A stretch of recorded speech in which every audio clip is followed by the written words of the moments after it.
Født på Frederiksberg Hospital og døbt i en kirke i Rødovre. Jeg ved ikke, hvad den hedder. Rødovre Kirke muligvis. Du må så godt fortælle lidt mere end os andre. Det er faktisk det, vi har Okay, inviteret dig til. yes. Der skal jeg ikke benhårdt af, når du har sagt, hvor du Nå, okay. Jamen tak for det.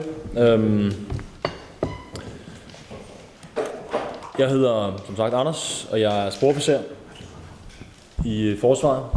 Jeg er uddannet i arabisk først, og så er jeg efteruddannet i afghansk farsi, som også hedder Dari. Ja. Og jeg var udsendt på hold 10, det vil sige, at jeg kom hjem sidste år i februar måned, efter 6 måneder i Afghanistan.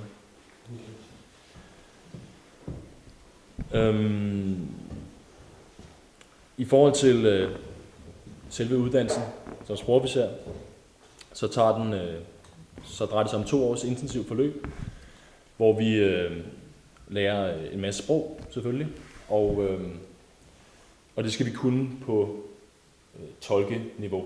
Det vil sige, at vi skal kunne være rimelig flydende på det pågældende fremmedsprog. Og de plejer at prale af derinde på skolen, at vi arbejder simpelthen 16 timer i døgnet. Der er 8 timers skolegang, 8 timers lektier bagefter, og så får vi lov til at sove, slappe af i 8 timer. Ikke? Og det skal man nok tage lidt med grænsalt, men det er i hvert fald et hårdt studie. Og udover sprog, så lærer vi, hvad det vil sige at tolke. Det er en kunst i sig selv. Og så har vi selvfølgelig også de soldatermæssige ting. Vi skal kunne håndtere et våben og kunne begå os i felten og i militær sammenhæng generelt.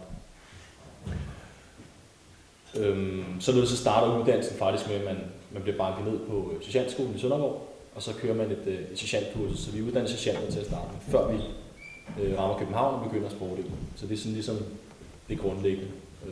Det markerer også på en måde, man siger, jamen, det kan godt være, at I har en masse specielle kompetencer, men det primære er, at I er soldater, og det må I ligesom lære at leve med. Så værsgo her. Her lægger vi ud. Det er jeres grundlag. Okay. Udover sprog, så har vi også uddannet i samfundsfag og kultur, som er rettet mod det land, det område, vi skal ned og fungere i. Og så er der selvfølgelig også en masse fysisk træning. Man skal ikke være sådan helt til rotterne fysisk. Man kan helst kunne slæbe nogle af de tunge konstabler væk, hvis de nu bliver skudt i benet eller noget. Ikke? Så det var uddannelsen, og det er baggrunden, som det er med i rygsækken, når jeg tager afsted til Afghanistan. Kan man skyde med maskinpistol? Ja. Okay. Jeg fik et spørgsmål om faktisk hele det her oplæg. Det er baseret på 10 spørgsmål, jeg fik af en kammerat, som ville have mig ud og tale til i Frederikssund til han er præst derude, og han ville have, at jeg skulle tale til sådan en tilsvarende forsamling her. De var lidt ældre end I er, skal jeg lige sige. Men han stillede 10 spørgsmål. Jeg ved ikke, det er ikke interessant. Han stillede 10 spørgsmål. Han spurgte blandt andet, hvordan forbereder man sig på at tage afsted i krig? Og sådan vide, at man måske kan miste livet og lemmer og alt det der. Jamen altså, det hurtige og nemme svar, det er, at rent formelt, så får man det her hæfte fra forsvaret. Sådan en rød sag, som hedder Min sidste vilje. Hvor man kan få lov til at beskrive, jamen, hvem skal bære kisten, og hvilke salmer vil du have, der bliver spillet til din begravelse, og alle de ting. Altså hvem skal arve, hvad du har, og alle sådan nogle ting. Det kan man simpelthen krydse af i det her hæfte. Meget smart. Ja, det er sådan en slags lyntestamente, man lige kan få i hånden der, som er udarbejdet på forhånd. Enormt praktisk. Men altså reelt så er det selvfølgelig, for mit eget vedkommende i hvert fald, en lang proces med at tilvende sig til at skulle i krig. For mig startede den allerede før jeg søgte ind til at blive sprogofficer. Fordi jeg vidste jo godt et eller andet sted, hvad det ville ende ud med i sidste ende. Og det vil sige, at jeg selv i virkeligheden følte mig rigtig, rigtig godt forberedt på at skulle afsted. Sådan professionelt. Men alt det der personlige med, at i forhold til ens venner, som ikke er i militæret, og i forhold til ens familie, som ikke er i militæret, så ramte det mig ret hårdt lige før jeg skulle afsted.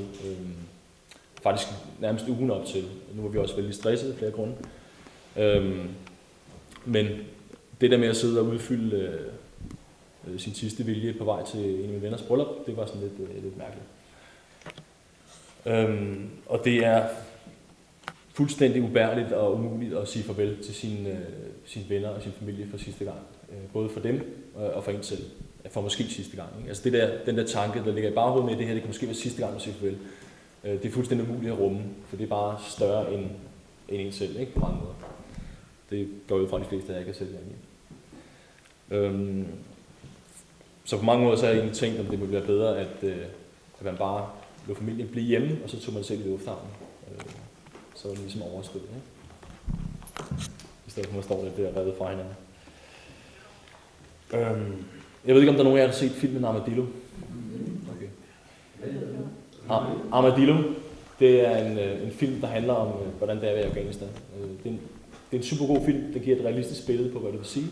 Så hvis I har set den, så har I nogenlunde idé om, hvad jeg har rundt og lavet dernede.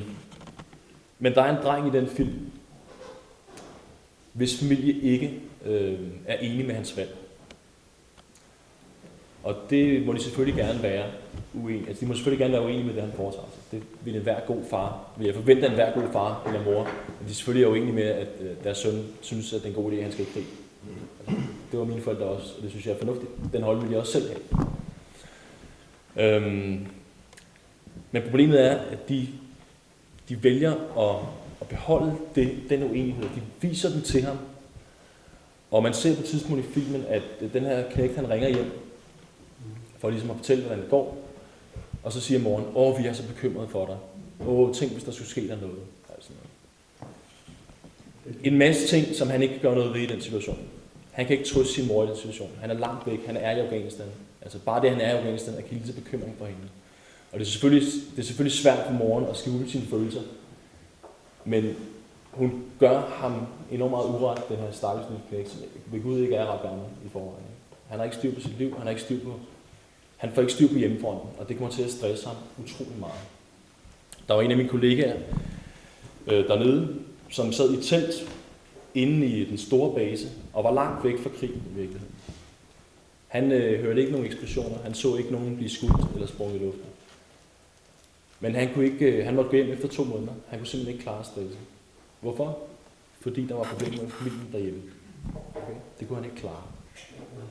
Og det var det, folk gik ned på rent psykisk primært. Så det er vigtigt, før man tager afsted i krig, at man har styr på, hvad der ligesom foregår derhjemme. Man kan sige farvel med forholdsvis god som muligt. I det omfang, det er muligt.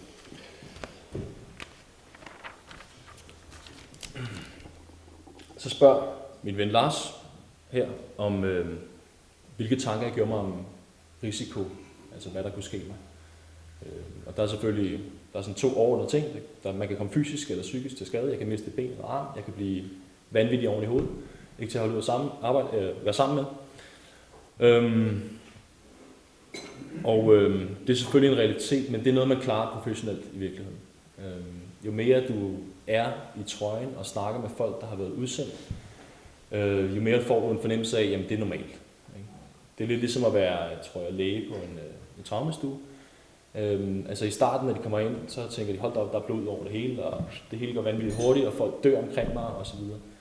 Men på et eller andet tidspunkt, efter ret kort tid, jamen, så er den her læge, han har opnået en eller anden form for professionalisme, og han har vendt sig til det, han har lært at takle det. Og hvis han ikke har lært at takle det, så er han ikke på traumestgangen længere. Altså så har han fundet sig et andet job. Så i forhold til det der med at komme fysisk og psykisk til skade, så har jeg aldrig på noget tidspunkt været rigtig bange for det. Det, der har naget mig personligt, har været dårlig samvittighed over for min familie, min pårørende, og deres frygt for, hvad der måtte ske mig. Fordi i og med, at jeg tager et valg og tager afsted til Afghanistan, så pådrager jeg dem en masse bekymringer. De bruger en masse tid på at være bange og være ræd og være ked af det og så videre. Og det er en stor belastning for dem. Heldigvis så er forsvaret, synes jeg, det ved jeg ikke, om du er enig med mig i, men jeg synes, de er ret gode til at tage sig af de pårørende og informere dem om, hvad der foregår, og holde pårørende arrangementer i løbet af udsendelsen.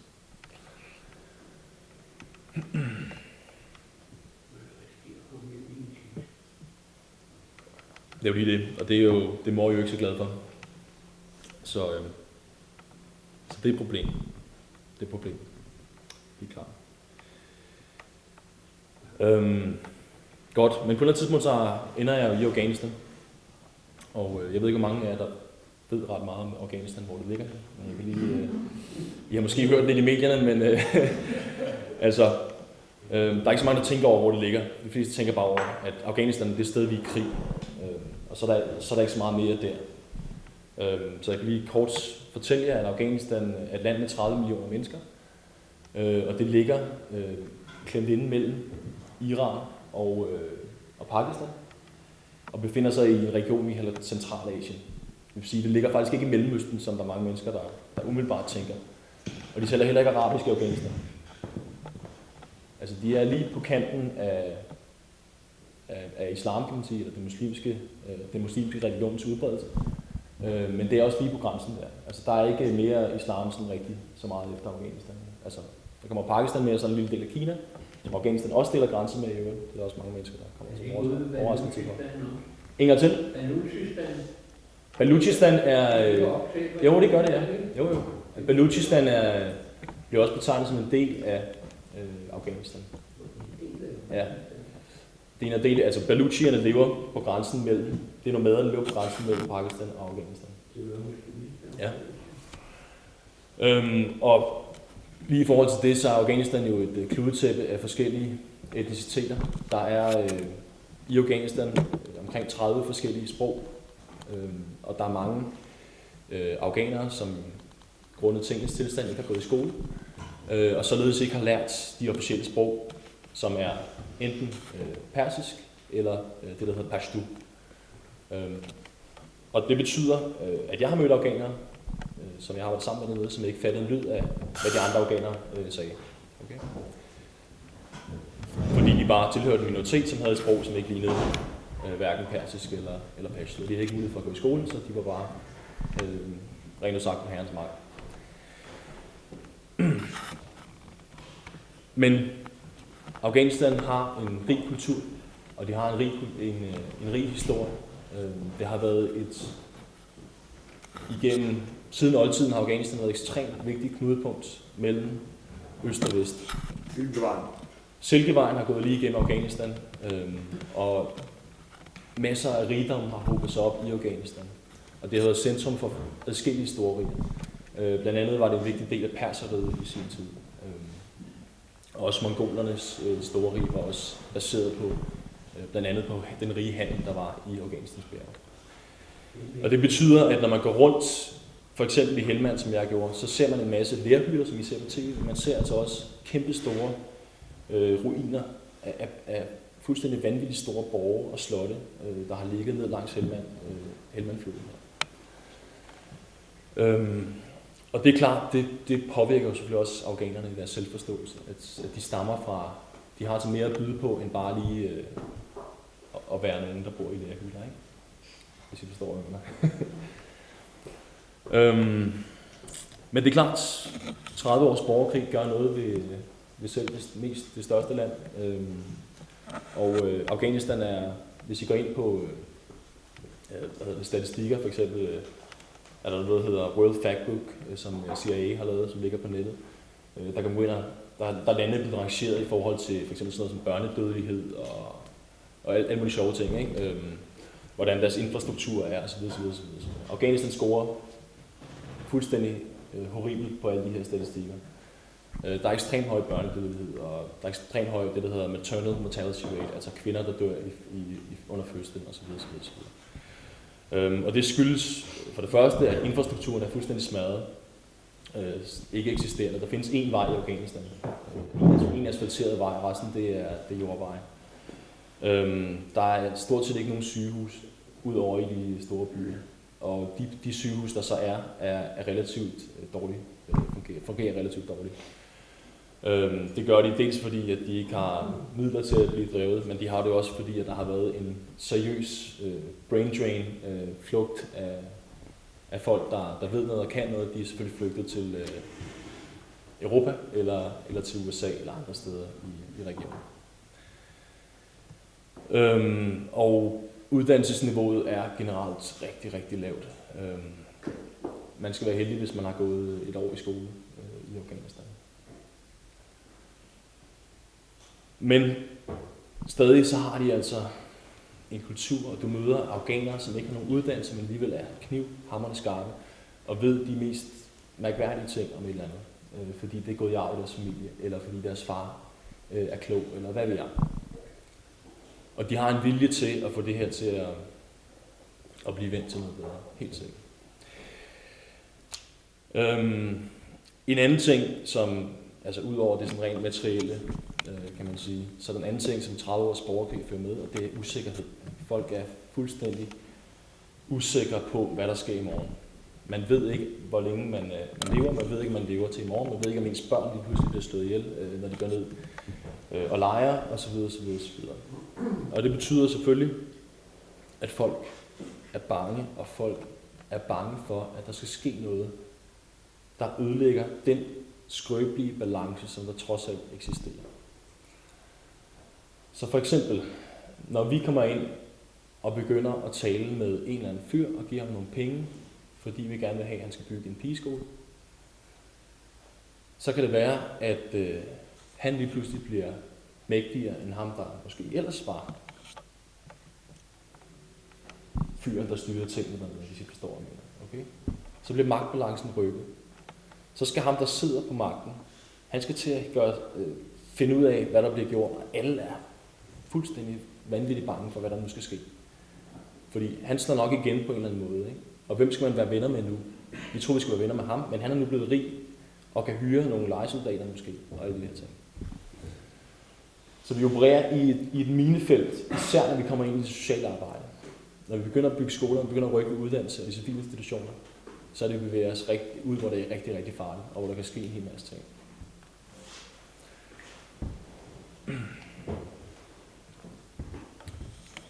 Og alt, hvad der hedder kultur, religion, normer og værdier og sådan noget, det er røvende, hamrende ligegyldigt. Folk er fuldstændig ligeglade.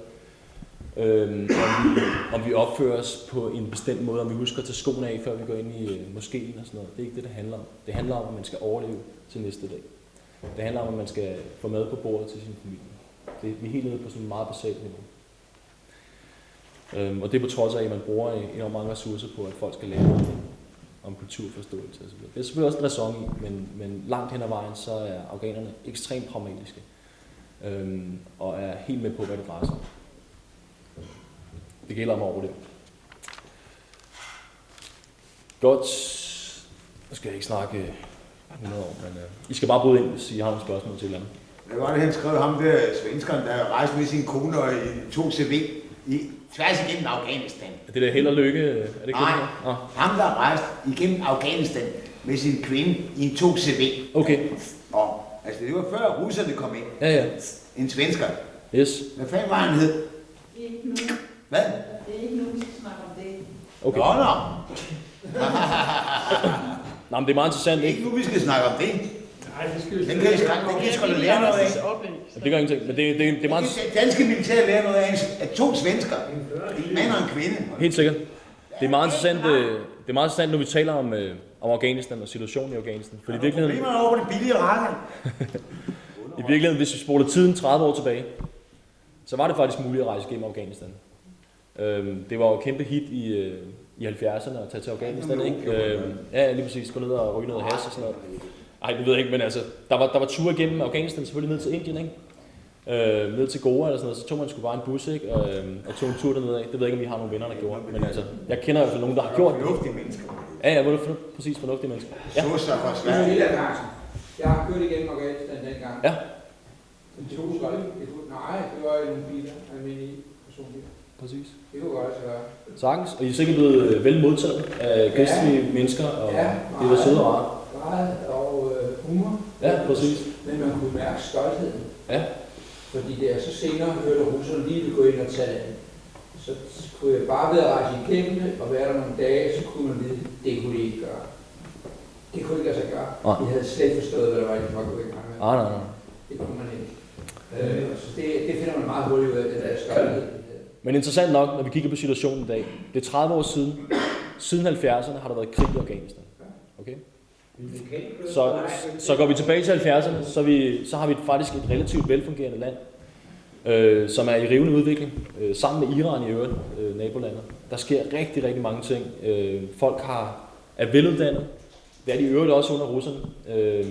Russerne gør rigtig meget for uddannelse i Afghanistan, og hæver niveauet enormt meget. Og det er super fedt at bo i Kabul, mens russerne er i Afghanistan. Det er rigtig fedt at bo i storbyerne.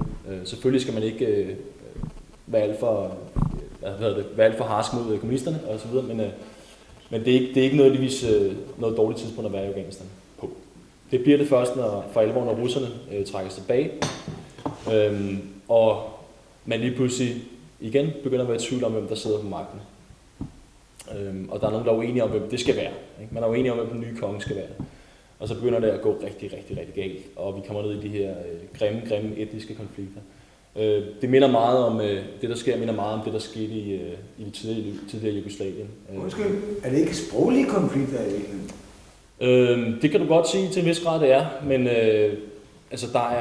de er etnisk baseret. Altså der er etniske grupper, som deler samme sprog, for eksempel hazarerne og tadjikerne, som er indædte fjender på det her tidspunkt. Og det er fordi, at hazarerne, dem kan man se, de ligner kineser, og tadjikerne, de ser anderledes ud. Så man kan simpelthen skille dem racemæssigt fra hinanden. Og det betyder, at der er sådan, altså ikke bare etniske kampe, men faktisk en ren racekampe i Afghanistan. Ikke? Så man kan simpelthen se på gaden, og du er nok hazara, eller sådan noget. Din næse er nok lidt stor, så er du nok pashtuner, og så videre. Ikke?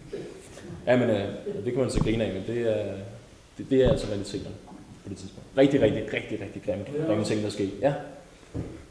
Jeg har savnet, at du lige kommer lidt mere ind på, hvad din egen rolle egentlig er.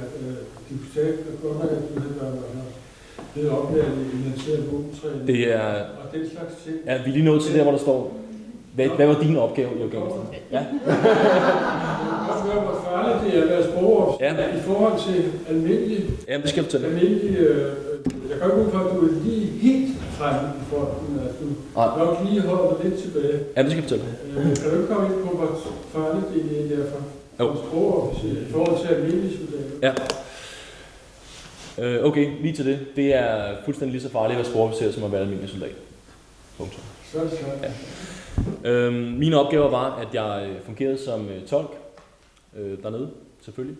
Hver gang der var en dansk officer, eller sergeant, eller hvad det nu var, der ville tale med en afghaner, så var jeg med indover. Eller også var en af mine kollegaer med indover. Vi har også lokaltolke dernede, som selvfølgelig også bliver brugt i vidt omfang. Afghanere, der har lært sig engelsk. Og dem bruger vi selvfølgelig også.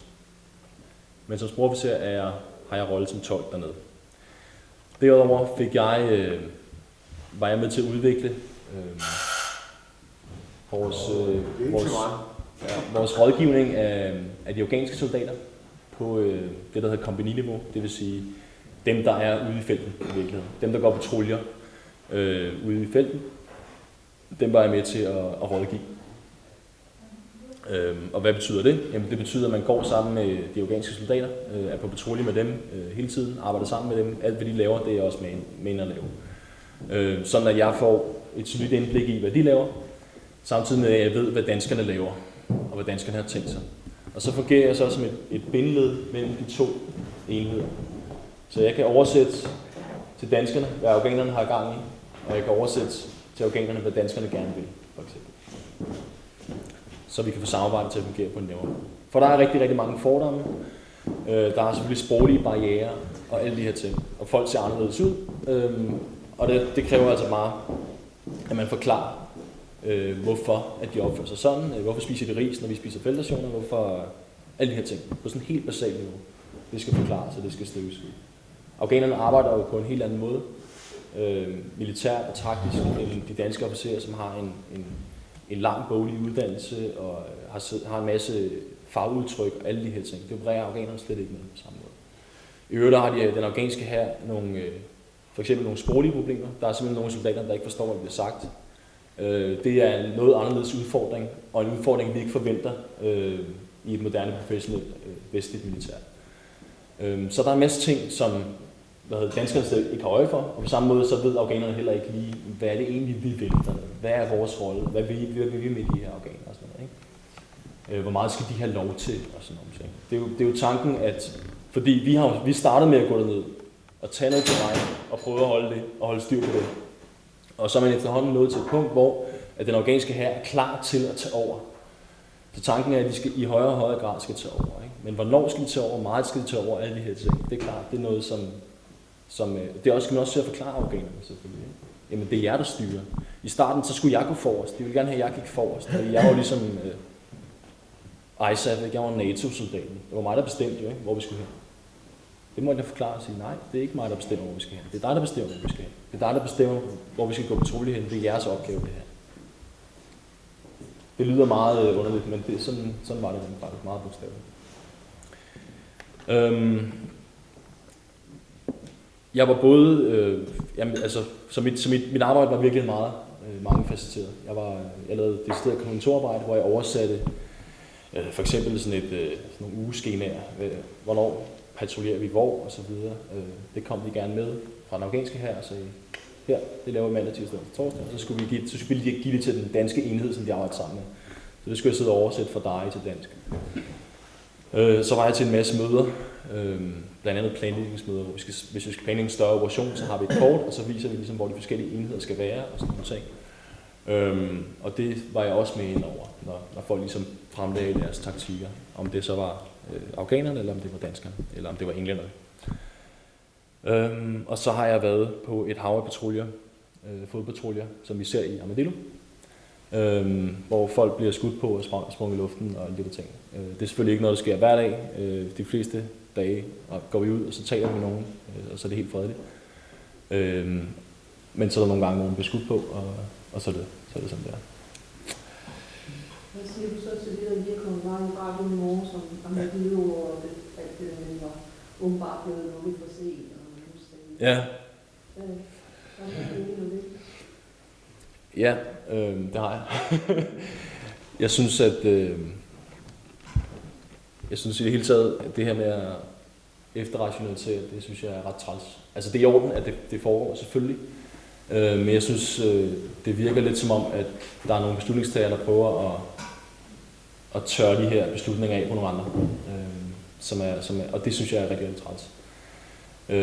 Jeg synes, det er i orden og som politiker at sige, godt, vi stemte for det her. For eksempel, det er jo en politisk beslutning, men nu prøver man at sige, det er Søren Gade, det er kun ham, ikke? Og det tror jeg ikke på. Altså hvis der var nogen fra Socialdemokratiet eller andre partier, som virkelig ville kritisere det på det tidspunkt, så har de nok gjort det, ikke? Altså, og det synes jeg er fjollet. Altså jeg synes bare, at politikerne skal sige, godt, sådan er det, det tager vi ansvaret for. Og så komme med konstruktiv kritik i stedet for. Vi er enormt gode til generelt at kritisere ting sådan og sammen, uden at komme med konstruktiv kritik. Det synes jeg, man ser rigtig meget på den politiske scene. Lige siden jeg kom hjem, synes jeg, at det har set sådan ud. Ikke? Det er rigtig godt træt af. Fordi det kan vi ikke bruge sådan noget. Det er overhovedet ikke konstruktivt. Hvad så finder ud af, at Søren Gade har gjort en fejl? Okay. Altså, det betyder ikke noget. Det ændrer ikke noget. Der er lidt længere ude. Hvad siger du? Der er lidt længere ude. Ja, præcis. Så. Men det er klart, at Armadillo skulle være lukket langt før. Det er min holdning. Ja. Ja, men nej, ikke fordi det var for farligt sted, men fordi at det ikke var, det var ikke et område, som afghanerne på noget tidspunkt ville overtage.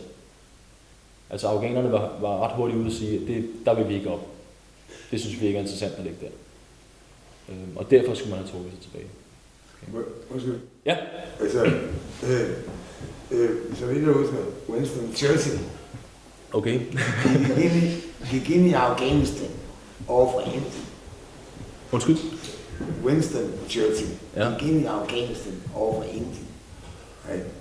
Og altså, jeg fandt han hurtigt ud af, at de der bjergefolk der, det var da godt droppe alt om, mand. Altså, så prøvede russerne, det kunne de heller ikke finde ud af. Så kom de der sindssyge amerikanere, ikke? De psykopater, ikke? Så troede de kunne finde ud af det. Goddag, mand. Det er kraftigt. Det er stort Vietnam. Og hvad? Nu er jeg, undskyld, jeg er ikke politiker. Nej. Men ja, dengang de sendte drengen over til Afghanistan, dengang de sendte over til Afghanistan, der var jeg modstander af det, ikke? Yes. Ikke? Og nu vil de trække dem ud. Det er jeg også modstander af. Nok. End of story. Godnat, Jeg kunne godt tænke mig, hvis vi kørte det der oplæg igennem, og så vi bagefter tog en diskussion. Det kan vi sagtens. Det er sådan meget hvis Okay, lad os gøre det. det er svært at følge en rød tråd. Så tager vi oplægget og en pause, og så kommer Super. Jeg drøner lige igennem de sidste 3 spørgsmål på 10 minutter. Og så, det er ret spændende, Anders. okay, fint nok. Og så får I lov til at kommentere. Godt. Ja, så jeg var rundt og lavede en masse ballade dernede. Og har set hele området og alle byerne og fløjet helikopter og kørt i tank og alle de her ting. Og hvordan er det så at vende hjem? Spørger Lars så. Man er på et højere stressniveau, når man er i Afghanistan. Når du er udsendt, når du er på vagt, ikke? Altså der kan ske ting og sager. Du ved ikke rigtig, hvornår du skal rykke ud og de her ting, så du er klar på et højere plan. Det er en ting. Og det er selvfølgelig, det siger eksperterne, at det tager cirka et halvt års tid, så plus minus, så er man tilbage i sådan den der rytme, den der sløve rytme, som vi kører i, ikke? Så det ved jeg ikke, altså jeg kan bare huske en jobsamtale, jeg var til lige efter. Der var nogen, jeg skulle undervise. Og de sad jo på som man nu gør, i uden civile verden og taler med mig om løst og fast og så videre. Nå ja, bla bla bla bla bla. Og så efter en halv time, så siger jeg, godt, hvad er det, I vil? Altså, jeg kan mærke, der er et eller andet, I har på hjertet, men I vil bare ikke sige det. Ikke? Altså, jeg blev bare sådan irriteret over det. Ikke? Og det var så, vi synes, at måske det, jeg havde sagt, jeg ville tage for det, det var måske lidt meget, og alle de der ting. Ikke? Det synes jeg var vattet. Ikke? Altså, jeg synes virkelig, det var irriterende. Og det tror jeg har at gøre med, at man ikke er vant til, sådan at folk snart taler udenom på den måde, og kommer en masse ligegyldige informationer. Det er lidt, har man ligesom sorteret fra på en eller anden måde. Ikke? Vi har travlt.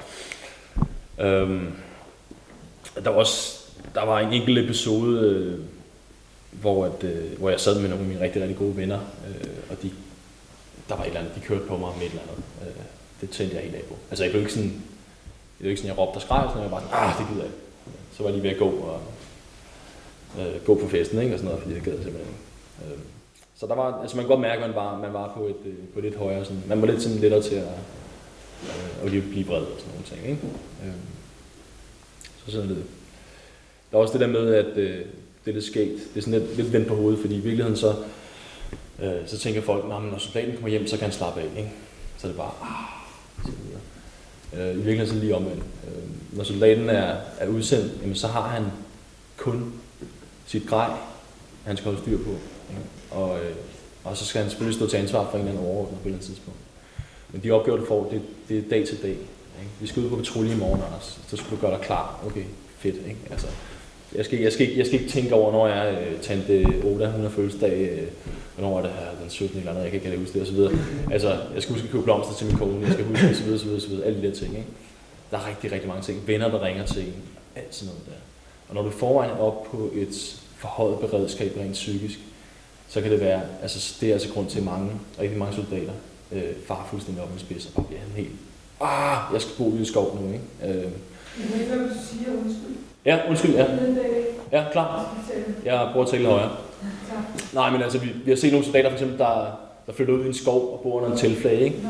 Og jeg tror simpelthen, fordi at de er på et højere stressniveau, og de vil gerne have, at verden ligesom også følger med dem, og giver dem plads til, at de altså ikke skal være så meget efter dem, ikke?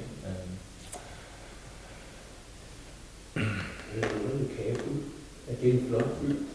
Kabul? Jeg ved det desværre ikke. Jeg har kun set en meget, meget kedelig lufthavn i Kabul. Ja. Så det eneste, jeg ved om Kabul, det er det, jeg har hørt gennem... Jeg underviser ude i Udenrigsministeriet, og de er jo på ambassaden og får lov til at gå rundt lidt i byen en gang imellem. Så jeg hører fra dem, at det er en flot by. Men jeg har ikke været der selv, desværre. Godt. Hvad har udsendelsen betydet for mig? Spørger Lars. Rent personligt, så synes jeg, at jeg værdsætter værdien af familie og venner og alle de gode ting, jeg har i mit liv mere, end jeg gjorde før. Og jeg prøver på i hvert fald, jeg gør mig umage for at være en god ven og være til stede i højere grad, end jeg måske havde sans for tidligere. For det er det vigtigste.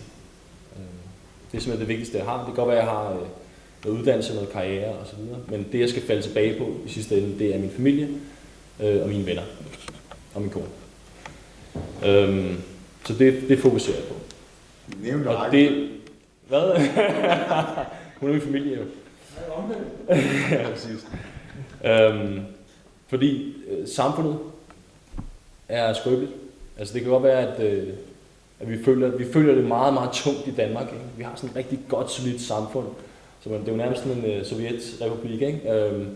Hvor der bare er styr på det hele, og folk er i deres kasser, og så videre, så videre, så videre. Men på et eller andet tidspunkt, så kan det altså ske, at det her det bare bliver fuldstændig anderledes.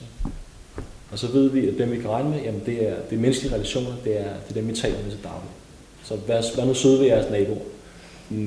Helt reelt. Det er det, der tæller i sidste ende. Og det tæller altså også, selvom at der er et solidt samfund, skal vi lige til at sige. Ikke? Så det synes jeg, man kan lære. I forhold til min tro, så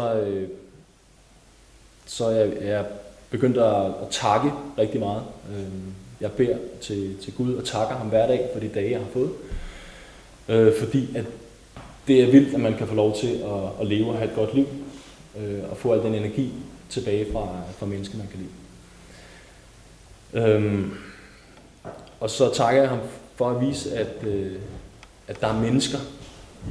Der er ondskab i verden, men det er ikke personificeret i mennesker. Altså, mennesker er mennesker, og mennesker kæmper mod ondskab, hvor de nu end er. Og det er ondskab det er sådan svært at tale om ondskab, men jeg tror ondskab, det kan mennesker befinde sig i. Altså mennesker kan befinde sig i helvede og være sataner i fuldstændig forstand, altså være nogle dumme svin.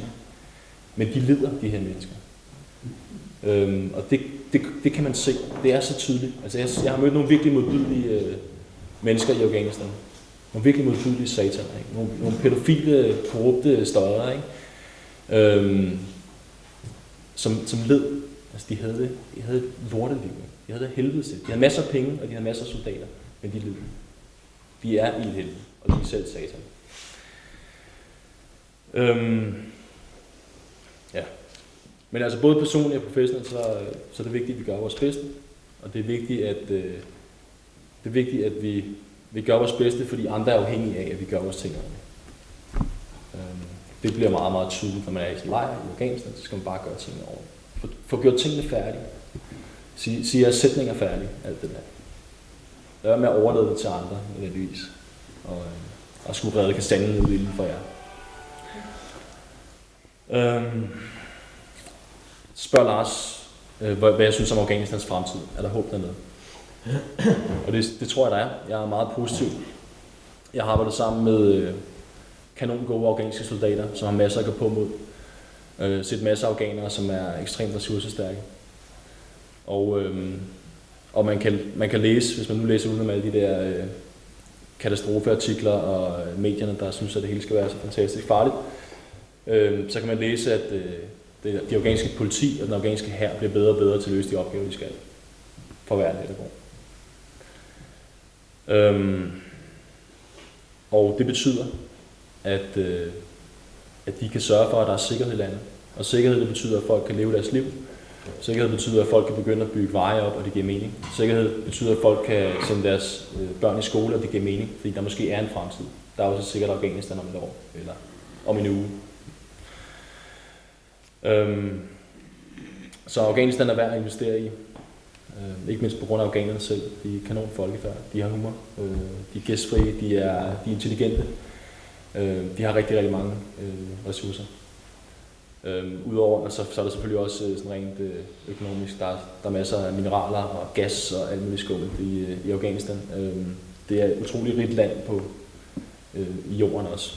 Og lige nu, der investerer Kina milliarder af dollar i Afghanistan på mineprojekter. Og i Afrika. Og i Afrika, ja. Men Kinas økonomiske investering i Afghanistan overskygger langt, hvad vi bruger på krigsmateriel i Vesten. Det er ret interessant. Så Kina, det kan godt være, at vi ser det som sådan en krigshavested, men Kina ser det altså som en investeringsmulighed. Og det er ret interessant. Det renser sig. Det er ret interessant. Den er ret interessant. Du kan også sætte dig tættere på, hvis det ikke kan. Ja. Det var cirka, hvad jeg vil sige. Så jeg ved ikke, om vi skal have en pause i hjørnet. Det synes jeg, vi skal.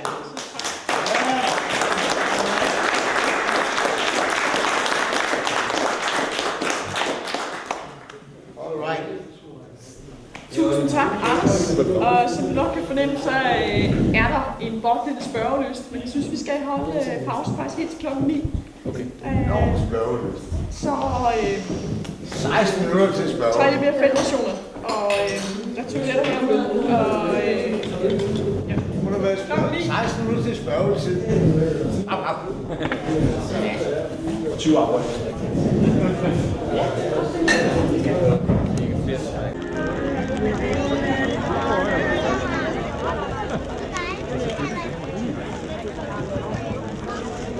Hallo?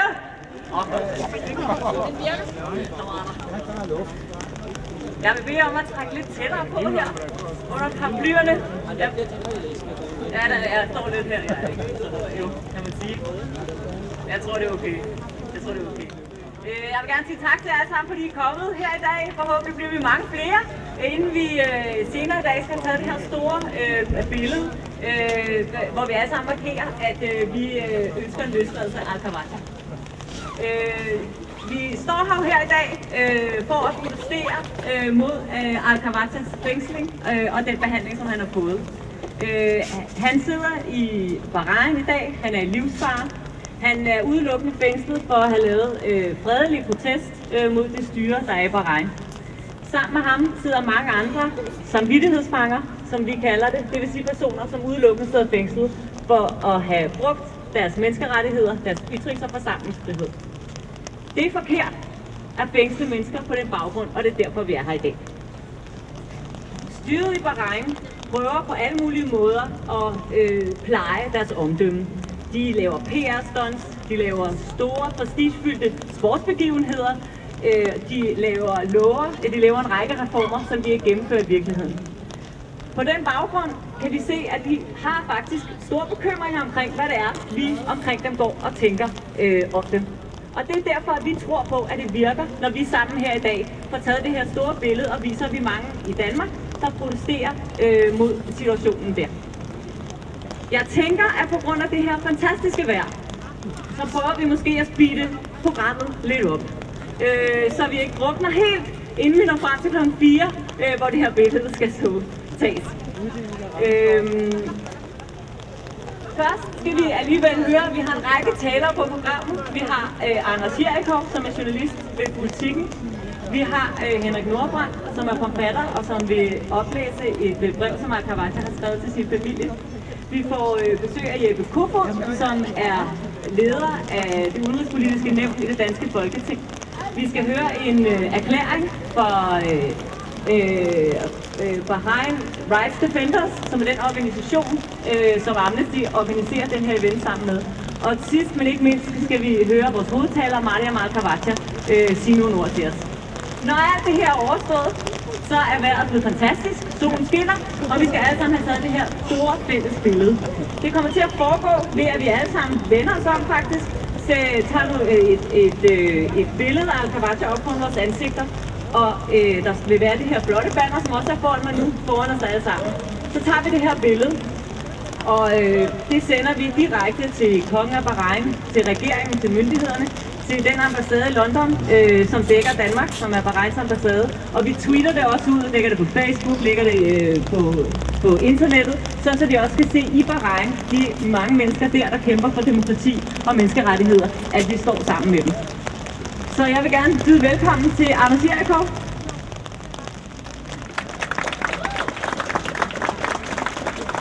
Tak skal du have. Jeg kan jo sagtens stå herinde og sige, at det er en af den slags dage, man bliver mindet om, at der er værre ting end at demonstrere i regnvejr i Danmark. Det burde jo slet ikke være nødvendigt at stå her. Jeg vil gerne sige kære Mariam Al-Khawaja og kære jer alle sammen. Vi burde jo faktisk slet ikke stå her. Det burde ikke være nødvendigt. Men vi står her, fordi en mand er blevet arresteret, mishandlet, torteret og idømt livsvarigt fængsel for at bruge sin ytringsfrihed. Længere er den historie i virkeligheden ikke. Han har ikke brugt vold. Han har ikke opfordret andre til at bruge vold. Men da han blev hentet midt om natten i Manama sidste år, så trådte han selv frem med åben pande. Det gjorde Khalifa-regimets agenter til gengæld ikke. De var maskeret, bange for at vise deres eget ansigt. Måske også flove over at tjene et undertrykkende regime. Det kan jeg godt forstå. De slog ham bevidstløs og tog ham med. Det burde ikke være nødvendigt at stå her, men vi står her, fordi en landsmand, en mand, der bærer vores pas, Abdul Hadi Al-Khawaja, er idømt til livsvarigt fængsel for det, som regimet kalder undergravende virksomhed. Det lyder jo ikke rart, men hør lige en gang. Hvad Khawaja har gjort og sagt, er, at han insisterer på, at bahrainere, ligesom vi, har ret til at kritisere deres regering, ret til at vælge deres regering og ret til at udskifte deres regering. Hvis det budskab er undergravende i Bahrain, så er der noget galt i Bahrain. Det burde ikke være nødvendigt at stå her, fordi en fredelig mand, de kalder ham Bahrains Gandhi, har brug for lægehjælp efter grov tortur. Torturen er ikke vores påstand. Torturen er højt og tydeligt bekræftet af den officielle undersøgelseskommission i Bahrain. De slog Al-Khawaja, de brækkede hans skæbe, de forsøgte at voldtage ham. Den danske regering har tilbudt at give ham hjælp, sådan som torturoffer bør have hjælp. Det er en solidarisk håndtrækning til Al-Khawaja, en mand med dansk pas. Khalifa-diktaturet burde i virkeligheden også se det som et venligt forslag til at komme ud af den her knibe, uden den politiske konfrontation, regimet egentlig har fortjent. Det burde ikke være nødvendigt at sulte sig i retning af døden. Det er faktisk umuligt at rumme for os andre, det er umuligt at rumme for mig. Men Khalifa-regimet har taget alt andet fra Abdul Hadi Al-Khawaja. De har taget hans frihed, de har censureret ham, de har faktisk idømt ham til fjernelse fra livet ved at spærre ham inde for altid. Han har kun sit liv tilbage at slås med, og det gør han i en værdighed, der er ufattelig. I virkeligheden blotter Khalifa-diktaturet sig selv, når kongefamilien er så bange for et enkelt menneske, en enkelt mand, at den føler sig nødt til at spærre ham inde og bruge vold imod ham, selv efter den har fået ham anbragt bag tremmer. Khalifa forsøger at ydmyge ham, men kongefamilien ydmyger kun sig selv. Det burde absolut ikke være nødvendigt at stå her. En anstændig regering lader ikke en borger tortere. En anstændig regering lader heller ikke som ingenting, hvis nogle af dens agenter bliver taget i tortur, og tortur bliver afsløret. Så vil en anstændig regering retsforfølge torturbødlerne og sikre, at offeret får hjælp. Det er ikke det, Khalifa-kongefamilien har gjort. Den har gjort det modsatte. Den har dækket over bødlerne og nægter at sætte Al-Khawaja fri. Det burde ikke være nødvendigt at minde om, at også arabere har ret til frihed og demokrati. Alligevel så blev regeringer og medier i vores verden overrasket over det såkaldte arabiske forår, eller sidste års opstande for frihed. Som om arabere skulle foretrække diktatur frem for frihed, som om arabere skulle foretrække tortur frem for retssikkerhed, eller som om arabere skulle foretrække censur frem for ytringsfrihed. I Bahrain er foråret, eller kampagner for demokrati, langt fra en nyhed. Kravet om demokrati er foregået i bølger i Bahrain gennem de seneste 3 årtier. Det har regeringer og medier førhen blæst på, men den går ikke længere. Arabere har selvfølgelig samme ret til frihed, samme ret til retssikkerhed og samme ret til ytringsfrihed som alle andre. Hvis andre ikke har bevist det, så har i hvert fald Abdul Hadi Al-Khawaja. Det burde ikke være nødvendigt at demonstrere for at få vores regering til at gøre en indsats for Al-Khawajas liv. Det er det heldigvis heller ikke. En dansk ambassadør, Christian Königsfeldt, har faktisk fulgt Khawajas sag og bistået hans familie. Udenrigsministeren har også gjort en ihærdig indsats for at få Khawaja ud. Khawaja har i et brev fra sin celle skrevet til Søvndal, at jeg skal ikke klage over, at jeg må betale en pris for mit arbejde for at fremme menneskerettigheder. for han vedstår, at det er en alvorlig sag at kæmpe for menneskerettigheder i Bahrain. Det er et rankt menneske, der skriver sådan, et værdigt menneske, et imponerende menneske. Han minder ovenikøbet om, at han fandt inspiration og fik træning her i København. Derfor synes jeg, at det vi kan gøre lige nu er at sende vores hilsen, vores opmuntring og vores totale respekt til Khawaja. Og vi kan sende en regering vores opfordring til at gøre alt hvad den kan for at få Khawaja fri. Selvfølgelig har Abdulhadi al-Khawaja ret til sit liv, og Bahrain har ret til frihed. Tak til jer.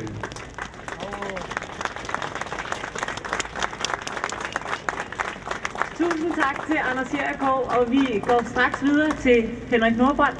Værsgo til dig.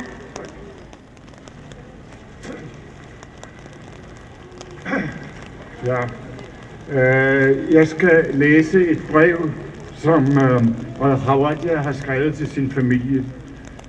Jeg har ikke set originalen, men ifølge den følgeskrivelse, der kom med brevet, er det skrevet i hjerteform omkring ordet for Gud. Og indholdet, som jeg har oversat det fra engelsk, lyder således. Min kære og elskede familie, bag fængselstremmer sender jeg jer min kærlighed og længsel fra en fri mand til en fri familie. I erindring om hvert smil, alle spøgefuldhederne og latteren, afstanden mellem os forsvinder gennem vores kærlighed og tro. Det er sandt, at jeg er her, og I er der, men I er herinde sammen med mig, og jeg er derude sammen med jer. Vores smerte bliver mere udholdelig, når vi husker, at vi valgte denne vanskelige vej og aflagde ed på, at vi ville fortsætte af den. Ikke kun må vi forblive tålmodige under vores lidelser, vi må aldrig tillade smerten at erobre vores sjæle. Må vores hjerter fyldes med glæde og accept for det ansvar, vi har påtaget os. For når alt kommer til alt, handler dette liv om at finde en sandhedens vej til Gud. Disse fængselsmure skiller mig ikke fra jer. De bringer os nærmere hinanden. Vores sammenhold og beslutning er stærkere end nogensinde.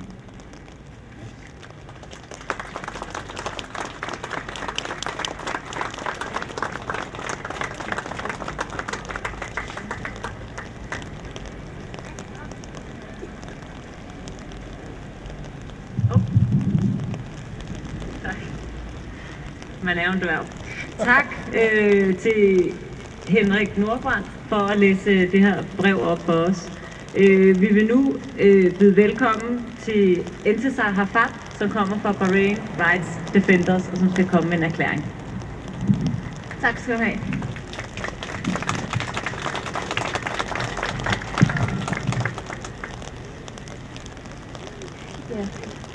I mere end 2 måneder har menneskerettighedsaktivisten Abdulhadi al-Khawaja sultestrejket i et af Bahrains fængsler, hvor han er idømt livstid. Al-Khawaja, som er en inspirationskilde, ikke kun i Bahrain, men også uden for det lille golfland, har valgt at fortsætte sin kamp for menneskerettigheder, selv mens han er spærret inde.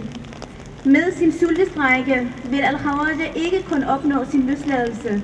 Han vil dog i højere grad sætte fokus på de fortsatte menneskerettighedskrænkelser i Bahrain. Han vil sætte fokus på de mange børn, læger og lærere, som er blevet tilbageholdt og idømt ved en domstol, som ikke opfylder internationale standarder for retfærdig rettergang. Heriblandt han selv, en svensk bahrainsk borger, Mohammed Habib al-Maghdad, og 12 andre politiske ledere og menneskerettighedsaktivister, som er blevet idømt alt fra 5 år til livstid ved en militær domstol. Al-Khawaja vil minde omverdenen om tusinder, som er blevet fyret af deres arbejde, blot fordi de ønsker mere demokrati i deres land. Selvom Bahrain har en ret lille areal, er den blandt de lande i den arabiske forår med høj rate af dødsfald og andre former for krænkelser, til trods for, at Bahrains regime står overfor en ubevæbnet befolkning. Som befolkningen i Bahrain demonstrerer dagligt for at kræve al-Khawaja løsladt, ønsker vi også her at se al-Khawaja fri for at fortsætte hans noble kamp for menneskerettigheder. Desuden stiller vi Bahrains myndigheder til ansvar for hans helbred og liv. Vi samles her for ikke kun at vise al-Khawaja og hans familie vores solidaritet og støtte, men også for at gøre det klart, at vi støtter de menneskelige værdier, al-Khawaja har sat sit liv for spil på, og anser derfor enhver krænkelse mod al-Khawaja som en krænkelse mod alle menneskers rettigheder. Til slut ønsker vi at se mere internationalt pres på Bahrains despotiske regime, for at vise regimet, at menneskerettigheder vejer mere end olie, så al-Khawaja og andre samvittighedsfanger igen kan blive genforenet med deres familier. Tak skal I have.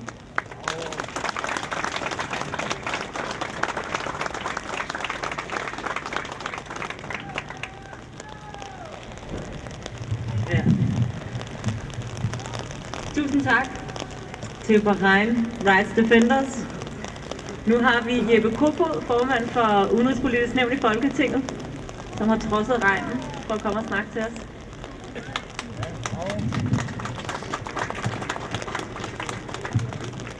Ja tak, og først og fremmest har jeg stor respekt for alle jer, der stiller op her i det her regnvejr for at kæmpe for noget helt fundamentale værdier, som vi alle sammen bør stå for.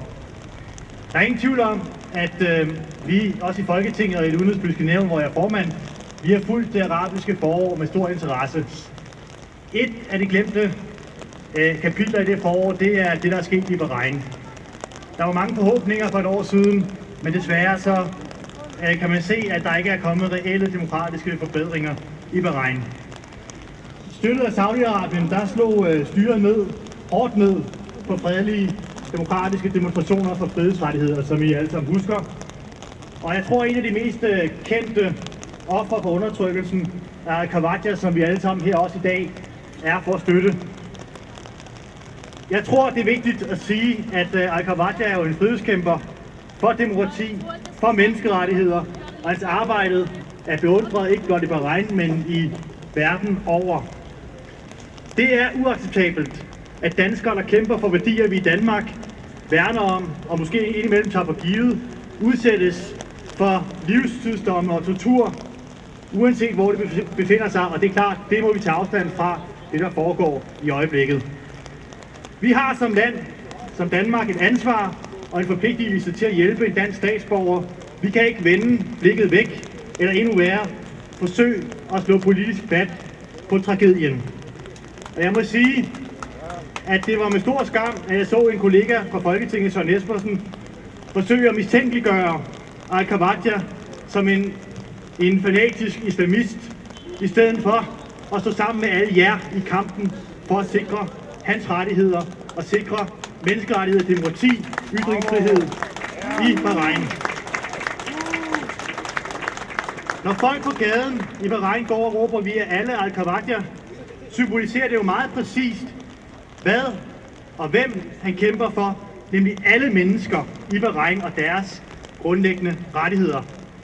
Danmark, vi støtter kampen for demokratisering i Mellemøsten, og derfor modstander af den uretfærdigmæssige fængsling af al-Khawaja, som vi er vidne til. Selvfølgelig er vi det. Det er vigtigt, at vi på dansk side viser vores protest over for styret i Bahrain, og det er vigtigt også, at vi samles her i dag. Efter 2 måneders sultestrejke er al-Khawajas tilstand kritisk, det ved vi alle sammen. Men i den danske regering og i Folketinget fortsætter vi vores indsats på alle de niveauer, vi overhovedet kan, for at få ham løsladt. Statsministeren, udenrigsministeren og alle, der kan påvirke kongen og regeringen i Bahrain, er gået ind i sagen. Vi lægger maksimalt pres på fra den side på kongedømmet i Bahrain. Danmark har også engageret verdenssamfundet i sagen. FN er gået ind i sagen. EU, USA er gået ind i kampen for al-Khawajas frihed. Men alle os, der er til stede her i dag, vi kan hjælpe med at gøre en forskel, øge presset. Og derfor vil jeg også sige og opfordre til at støtte den underskriftsindsamling, som Amnesty International har iværksat. og jeg håber, at rigtig mange støtter det initiativ. For det er vigtigt, at vi fortsætter presset på alle niveauer, på det politiske, på det diplomatiske og blandt befolkningen, for at vise, at vi alle sammen er med Al-Khawaja i den her tid. Og en sidste håb og bøn. Al-Khawaja er jo tidligere blevet benådet af kongen, ja, indtil flere gange, og med pres fra os af, så håber jeg også, at det kan lade sig gøre igen, at han bliver benådet for kongen, og vi kan få en afslutning på den ulykkelige situation, vi ser i øjeblikket. Mange tak for jeres opmærksomhed. Træk ordenen hjem.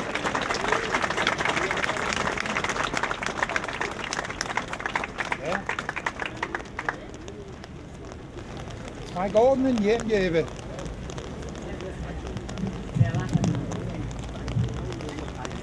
Tusind tak til Jeppe Kofod. Nu vil jeg gerne byde velkommen til Mariam Al-Khawaja. Tak.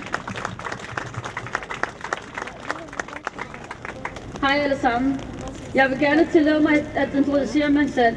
Jeg er en datter af den sultestrækkende menneskerettighedsaktivist Abdelhadi Al-Khawaja. Desuden er selv menneskerettighedsaktivist. Som I alle ved, så er min far på hans 65. dag sultestrække. Mange vil undre sig, hvorfor min far sultestrækker. Denne aktion er den sidste udvej for min far til at trods af regimet og protestere mod regimets daglige reparation og undertrykkelse af basale menneskelige rettigheder. For mere end et år siden blev min far brutalt arresteret foran min familie. Han blev slået, hånet og behandlet på en ydmygende måde. Han blev slået bevidstløs og blev videreført til en hemmelig lokation. Han blev tortureret så hårdt, at han nu må have flere metalplader og skruer for at holde kæben fast til kraniet. Hvorfor skulle min far tortureres og gå igennem alt det her? Det er fordi han brugte demokratiske idéer og værdier, som han har tilegnet sig her i Danmark.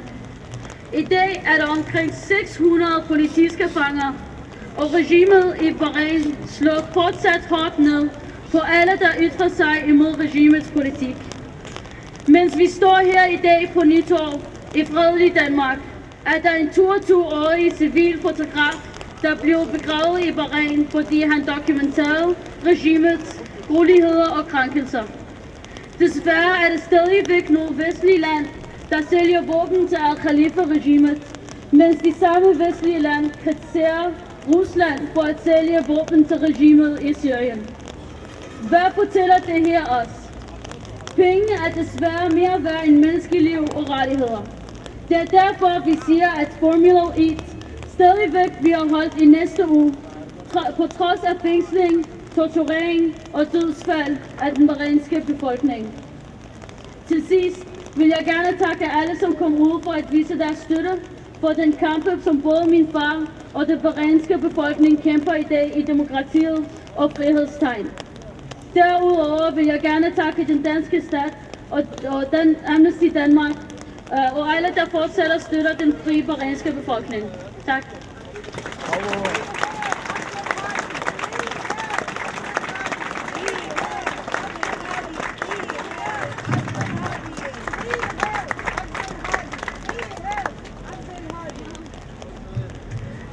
Nu er det ved at være tid til, at vi skal have taget det her store fælles foto. Inden vi kan tage det foto, så skal vi alle sammen have et billede af Al-Khawaja, som vi kan holde op foran vores ansigter. Der er nogen, der vil gå rundt nu og give jer de billeder, eller de her masker. I skal alle sammen sørge for at få et. Og så har I også noget at lave, mens det regner på jer, ikke? Så har tålmodighed med det, og hvad? Ja, I kan komme op her i nærheden af, men ellers så skulle der gerne være nogen, der går rundt imellem jer, og ellers så kig efter dem, find dem og sørg for at få en maske. Alle sammen.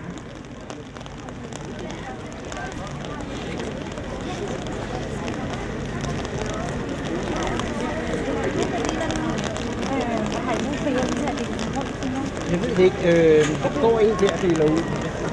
Ja, det er klart, det skal være foran. Ja.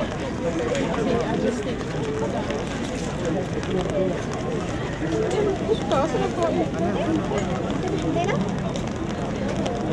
Hej. Hej. sidste gang. Ja, men det er jo det, vi står og snakker om. Det er faktisk næsten altid, vi holder vores næste tid. Så er det enten en gæst her, en sten her, eller et eller andet.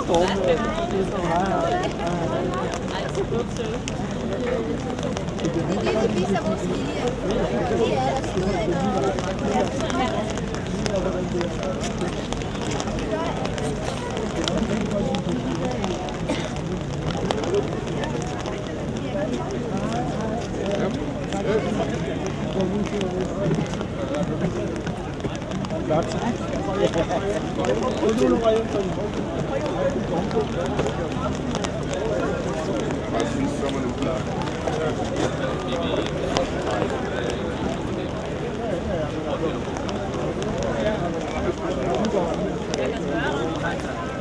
Skal jeg spørge, om der er nogen, der mangler?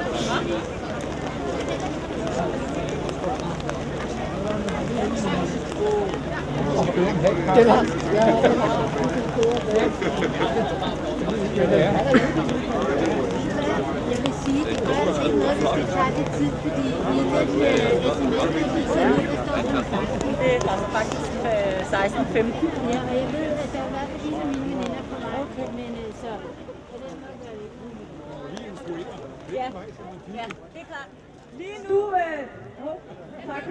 Lige nu, så er det jo sådan, at vi er en lille bitte smule foran tidsplanen. Så derfor så går vi sådan lidt langsomt og stille og roligt til værks her. Vi skal billedet bliver taget over fra den anden side, det vil sige over fra domsbygningen af. Derfor så skal vi alle sammen komme herned til mig. Ikke helt op til mig, vel? Men, og så skal vi alle sammen vende os om og kigge den samme vej, som jeg gør. Og så lad mig høre, er der nogen, der mangler en maske? Ja. Så ræk hånden op. En her. Der er nogen derovre, der mangler en maske? Her. Jo, selvfølgelig. Jeg ved ikke, om det er så nødvendigt. Selvfølgelig. Er der mange, der rækker hånden op? Er der nogen, der rækker hånden op? Hop og ræk hånden op, hvis I mangler en maske. Hop, hvis I fryser og synes, det er varmt.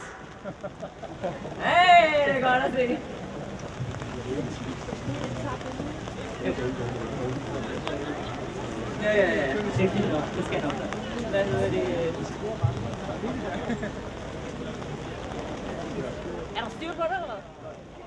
Det er sådan, nu skal I høre her, det er ikke mig, der dirigerer det, men Helle og vores fotograf, som står deroppe for enden, så nu skal I ikke lytte til mig længere, men kig på dem og gør, hvad de siger.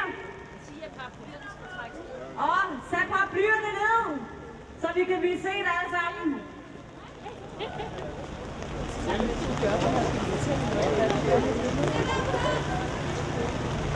Jeg tror ikke, jeg skal sige noget for at sige det helt ærligt.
Ja, det er, de står og tager masser af billeder af gruppen med alle sammen en maske, så alle er den sultne strejke.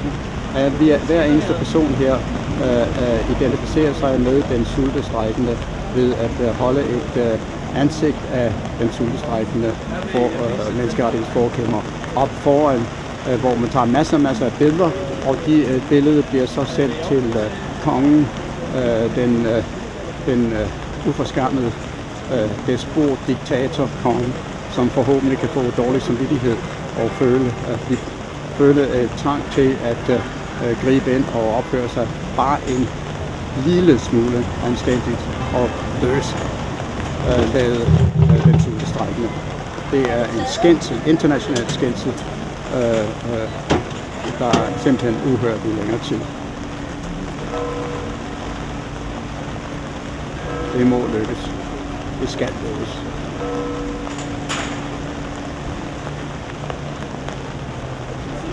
Der må have været taget mange billeder. De kunne have taget 1000 billeder nu, tror jeg. Så det kan være, at det er ved at være færdigt behandlet.